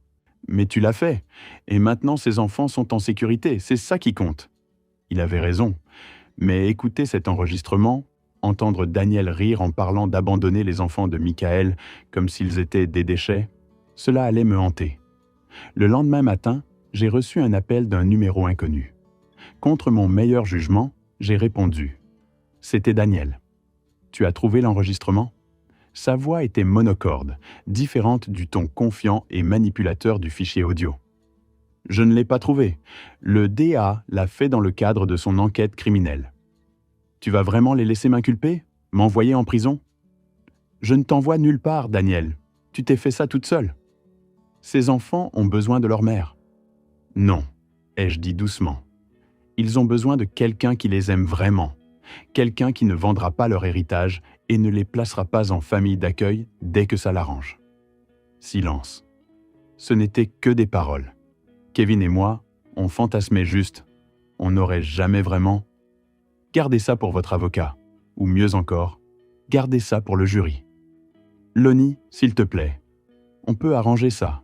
Je vais arrêter la campagne sur les réseaux sociaux. J'admettrai que j'ai fait des erreurs. Ne les laisse juste pas m'inculper. Tu as falsifié ma signature pour voler tes propres enfants.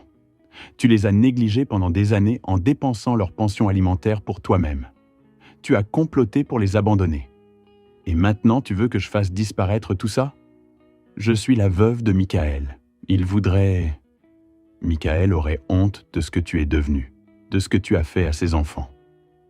J'ai entendu sa respiration s'accélérer, paniquer. Tu vas le regretter, vieil homme. Quand ces enfants réaliseront que tu as envoyé leur mère en prison, ils te haïront. Ils ne te pardonneront jamais. Peut-être. Mais ils seront en sécurité. Ils seront nourris. Ils seront aimés. C'est plus important que de savoir s'ils comprennent en ce moment. J'ai raccroché avant qu'elle ne puisse répondre.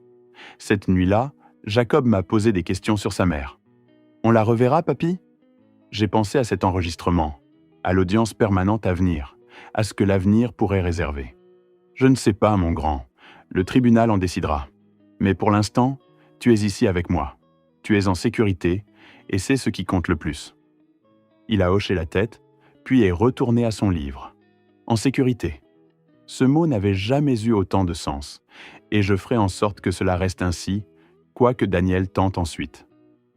L'audience de garde permanente a eu lieu début septembre. La campagne de Daniel sur les réseaux sociaux s'était intensifiée, mais la situation a basculé quand des extraits des documents judiciaires ont fuité en ligne. Ces sections de commentaires se sont remplies de gens qui s'interrogeaient sur ses dépenses alors que ses enfants avaient faim. La salle d'audience était bondée. Le procureur a déposé des accusations criminelles, faux, complot, vol par tromperie, négligence envers un enfant, tous des crimes graves. Daniel a plaidé non coupable. La caution a été fixée à 50 000 $. Carlos a présenté notre dossier méthodiquement. Images de surveillance, témoignages de Patricia, relevés financiers montrant comment 86 400 $ avaient été dépensés. Puis il a fait écouter l'enregistrement audio. La voix de Daniel a rempli la salle d'audience. Une fois que nous aurons l'argent, nous les placerons en famille d'accueil. Le système s'en chargera et nous serons libres. Ses jointures sont devenues blanches, serrant la table. Quand la juge Morrison lui a demandé si c'était sa voix, Daniel a balbutié des excuses à propos de Kevin, disant qu'elle ne le pensait pas, mais le mal était fait. Son avocat a essayé de la dépeindre comme dépassée et manipulée.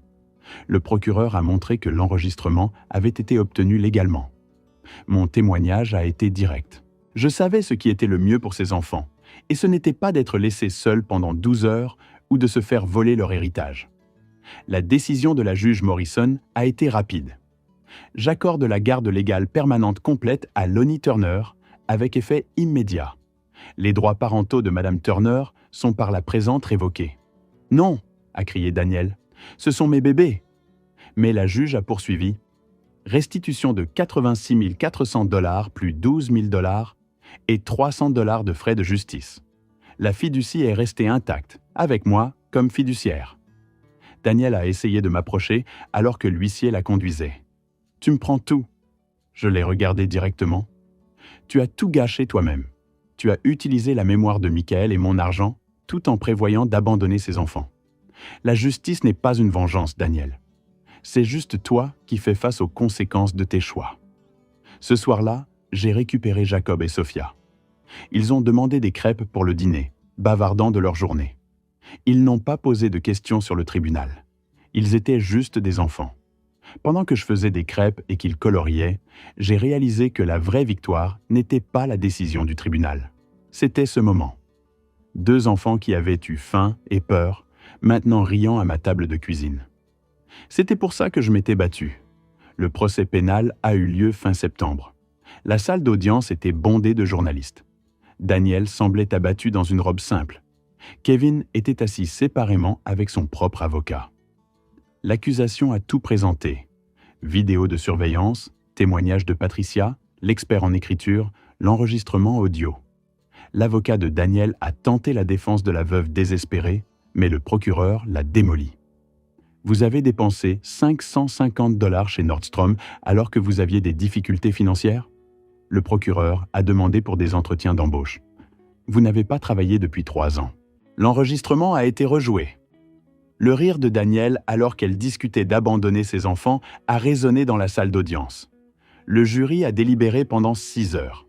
J'étais assis avec Carlos, attendant. Levez-vous tous. Les verdicts sont tombés un par un. Faux, coupable. Vol, coupable. Négligence, coupable. Complot, coupable. Daniel a enfoui son visage dans ses mains.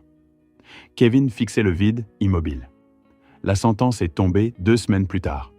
La juge Morrison a été directe. Il s'agissait d'actes calculés et prémédités visant à frauder et à abandonner des enfants. Daniel a écopé de 4 ans à l'Oregon State Penitentiary, plus 3 ans de probation. Kevin a écopé de 5 ans. Tous 2 ont été condamnés à payer une restitution complète. Alors que l'huissier la menottait, Daniel m'a regardé. « S'il vous plaît, dites aux enfants que je les aime. » J'aurais pu ne rien dire, mais j'ai pensé aux futures questions de Jacob et Sophia. « Je leur dirai, » ai-je dit doucement. « Mais l'amour, c'est ce que l'on fait, pas ce que l'on dit. Et ce que tu as fait, c'est les abandonner pour de l'argent. » Dehors, Carlos m'a serré la main. « C'est fait. Les enfants sont gagnés, » ai-je corrigé. « Ils ont une chance maintenant. » Cette nuit-là, les enfants ont couru vers moi avec des histoires d'école. Sophia a eu un A à son test d'orthographe. Jacob a intégré l'équipe de football. Des choses normales, belles. Plus tard, sur mon porche, une tasse de café à la main, je ne me sentais pas triomphant, juste soulagé, reconnaissant. Justice avait été rendue. Pas vengeance, justice. Et les choses étaient enfin en ordre. La vie a trouvé son rythme. Crêpes du samedi avec Motown Records en fond sonore. École, devoirs, histoire du soir. Jacob a rejoint le football. Sophia s'est fait des amis. Ils ont commencé une thérapie avec le docteur Kim, qui a dit qu'ils étaient résilients et en voie de guérison. Carlos a déposé les papiers d'adoption. Je voulais être leur père légalement, pas seulement leur grand-père. Un soir d'octobre, dans le jardin, Jacob a demandé « Maman va-t-elle revenir un jour ?» J'ai posé mes sécateurs. « Non, elle est en prison. Même quand elle sortira, elle n'aura pas la garde. C'est terminé. » Penses-tu qu'elle nous aime vraiment? La question difficile, mais il méritait la vérité. Je pense que ta mère aimait l'idée de vous, mais le véritable amour signifie faire passer les besoins de quelqu'un en premier, être là quand c'est difficile. Elle n'a pas fait ça. Le genre que tu nous donnes? Ma gorge s'est serrée. Oui, le genre que je vous donne. Il a hoché la tête et est retourné tailler les roses. D'autres questions viendraient, mais nous les affronterions ensemble. Ce samedi-là a marqué un tournant. 4 mois s'étaient écoulés depuis que je les avais trouvés. Le procès était terminé. Les papiers d'adoption déposés. Nous sommes allés dans un autre parc. Un nouveau départ, de nouveaux souvenirs. Ils ont joué au balançoire, couru avec d'autres enfants, se sont salis d'herbe. Je les ai regardés depuis un banc, ressentant la paix pour la première fois en 3 ans. Mon téléphone a vibré. Carlos. Les documents d'adoption avaient été soumis. Approbation dans 30 jours. Félicitations, presque papa. Ce soir-là, c'était soirée cinéma. Sophia s'est endormie sur mes genoux. Jacob s'est appuyé contre mon épaule. J'ai senti leur chaleur, leur confiance, et j'ai pensé à quel point nous avions failli perdre tout cela. Après les avoir bordés, j'ai regardé la photo de Michael. J'ai tenu ma promesse, mon fils. Ils sont en sécurité. Ils sont heureux. Ils sont chez eux. Sur le porche, j'ai supprimé un rappel concernant le début de la procédure d'adoption. C'était déjà fait. Ça l'était depuis que je les avais trouvés sous ce banc et que j'avais décidé de me battre. 4 mois auparavant, j'étais seul, envoyant de l'argent et prétendant que c'était suffisant. Les enfants étaient affamés et effrayés. Maintenant, ils dormaient dans des lits chauds, le ventre plein. Maintenant, j'étais leur père. Pas seulement de cœur, mais légalement. La justice n'était pas seulement de punir Daniel.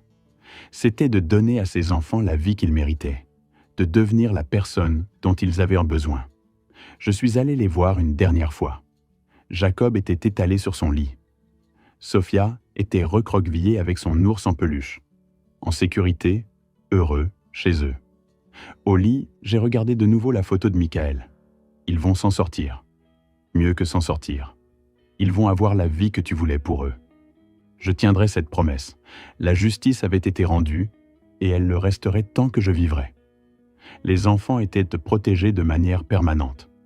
Mais plus que cela, ils étaient aimés par des actions, de la constance, des sacrifices. Être là jour après jour. C'était à cela que ressemblait l'amour, ce que signifiait la famille, ce pourquoi je m'étais battu depuis le début. J'ai éteint la lumière, écoutant la maison s'apaiser. Sophia a toussé dans son sommeil. La porte de Jacob a grincé. Un passage aux toilettes en pleine nuit. Des sons normaux. De beaux sons. Les sons d'une famille. J'ai fermé les yeux et me suis endormi sans que le chagrin ou l'inquiétude ne pèsent sur moi.